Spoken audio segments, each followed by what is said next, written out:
Okay, so you deal with people's insurance during the day, Yep. and then you manage people's social media accounts in the nighttime. Yep. So when do you sleep?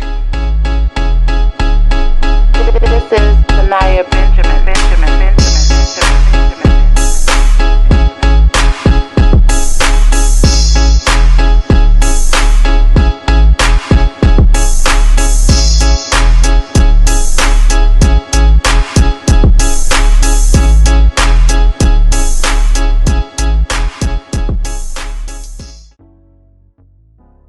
Hey, we back at it like we left something. Fast Lane Rock, we off the porch with it.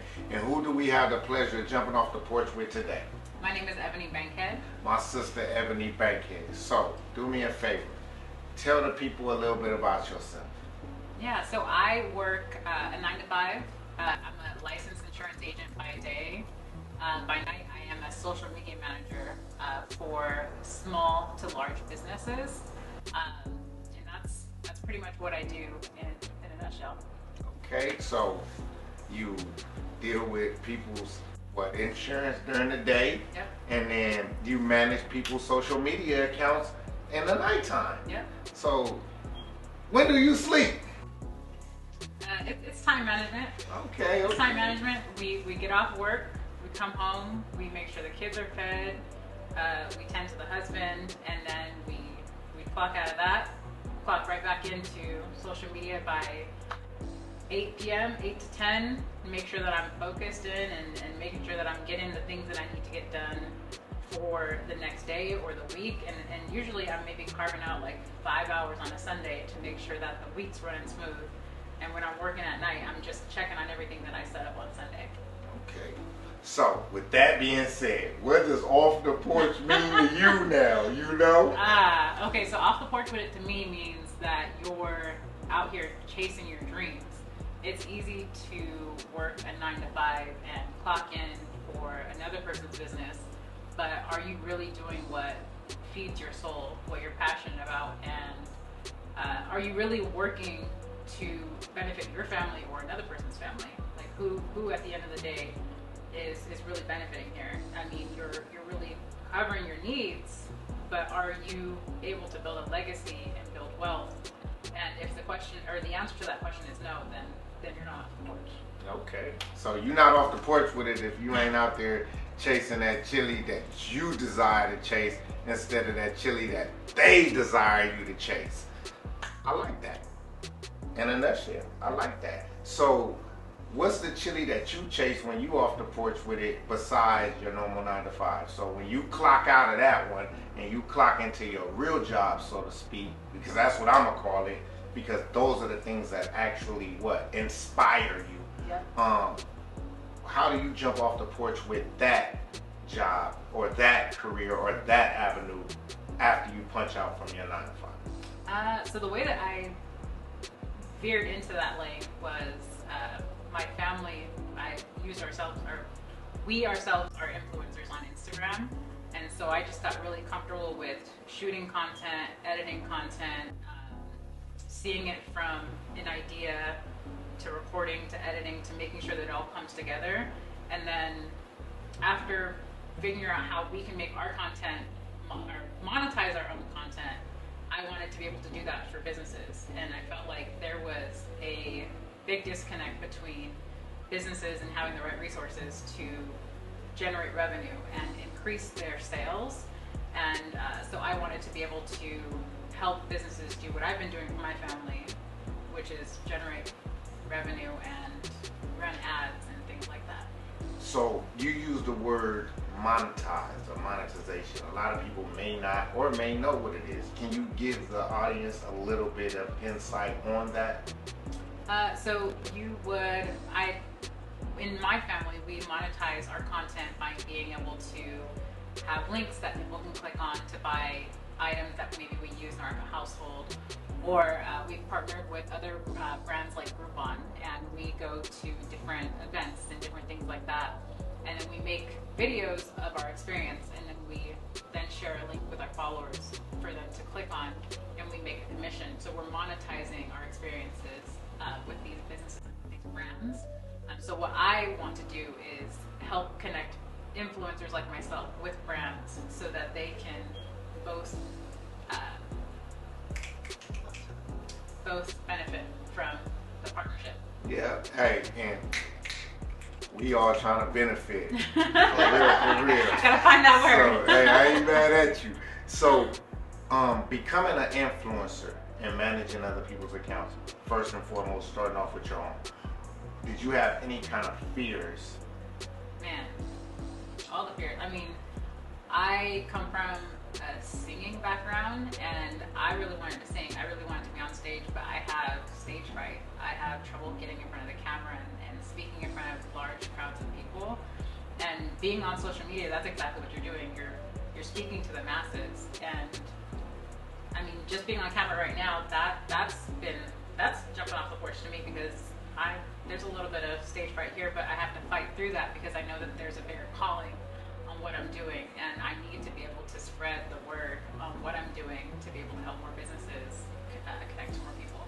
And that's heavy that you say that, because I want to know, like, right now and, you know, in the past, how did you overcome those stage frights, and how are you overcoming it as we speak? Because, you know, a lot of people, they might be stage fright when it comes to getting in front of a camera and different things like that. So what tricks and, you know what I'm saying, what mind tricks are you playing with yourself to overcome, to be able to be professional and give quality and great content?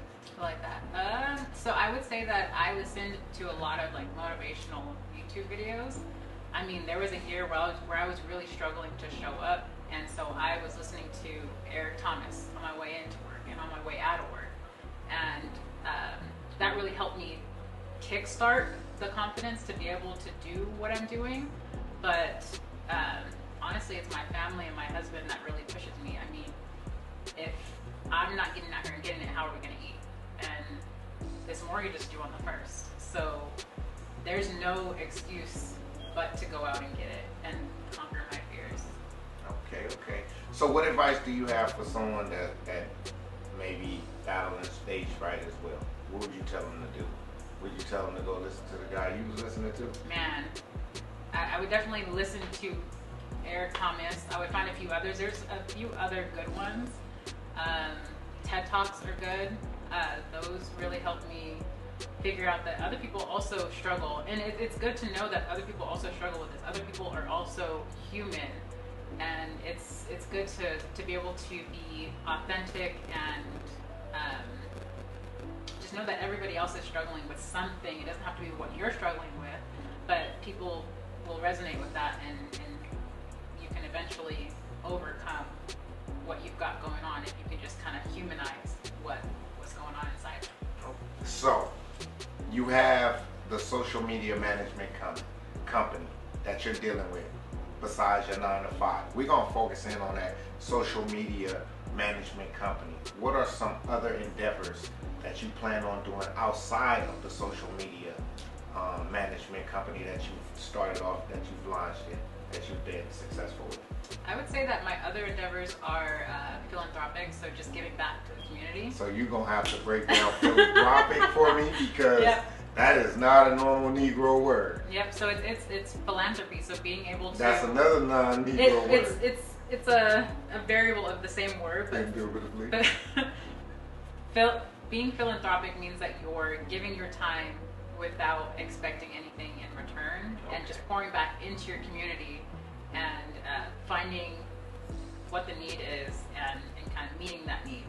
And so my husband and I and a few other partners are in the process of starting a nonprofit that will help kids with developmental disabilities. We'll focus on social skills that will help them in their everyday life to be able to maybe cook something. We'll do cooking classes, plant a plant, interaction with other kids, and we'll do that through just one-on-one sessions, and also group settings to make sure that we're giving them just kind of that diverse interaction. Okay, you got a name behind this? Yep, we're the United Minds Collective. We started in February of 2023, and we should be definitely launching in a school near you. We're in Los Angeles, California, and so we plan to basically blaze a trail and really get off the porch with that. Okay, so say it one more time for the people, because I only got United Minds. We're the United Minds Collective. United Minds Collective. That means they coming together collectively to unite the minds of the young youths, my brother. Yep. Sister. UMC. Indubitably. So, UNC coming next. Social media management. Yep. Where do we see these things taking off in the next 6 months to a year? Yeah. So, social media management, I see that, I see myself scaling to an agency size. So being able to employ others and help them basically provide for their families, but also training up other social media managers and helping them create more income for their family, and basically being able to work from home, because for me it's being able to take back my time and no longer have to work my 9 to 5. Eventually I do want to scale to a certain amount of revenue that meets my basic needs and helps me then help other moms or other entrepreneurs get off the porch with it. Hey, that's what we out here doing, trying to help people get off the porch, jump off the porch, follow your dreams, and make it happen. So, leave the people with your tags. Where can we find you at? Follow you more, like, share, subscribe. Where can we, tap in with you? Absolutely. So my influencer tag is unapologetic_EBS. That's where you'll find my family and all of our influencing endeavors. Then we have the social media management page, which is bankhead.creative, where you'll find all of my latest content with my clients and just how a social media manager is managing in the day-to-day. And then UMC, United Minds Collective, is at UMC, the number 4, change, UMC for change. And then all of our website information will be on Instagram. You'll be able to find us there. Okay. So, do you see yourself giving us another interview off the porch with it? Oh, absolutely. I mean, you'll want the updates. Okay, most definitely. Yes, I do. Yes, I do. So, hey, that's another episode of Off the Porch with It. It's Fast Lane Rock. I got my sister Ebony right here. And with that, we're going to say peace. Peace.